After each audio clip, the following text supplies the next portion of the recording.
Arablarda bir gap bor. Al-lughatu miftahul ma'rifati, ya'ni til ma'rifat kalitidir deydilar.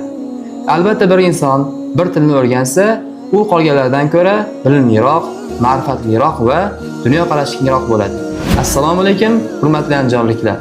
Men 3-Renessans akademiyasida arab tili o'qituvchisiman. Ismim Bekzod. Toshkentdagi O'zbekiston Xalqaro islom akademiyasi va Al-Buxoriy universitetida bakalavriat va magistrlikni tamomlaganman.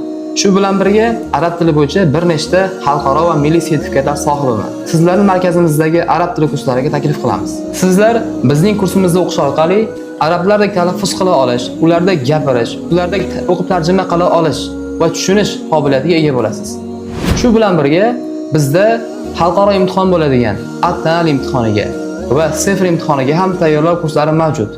Batafsil ma'lumot uchun quyidagi raqamlarga qo'ng'iroq qiling va arab tilini biz bilan birga o'rganing.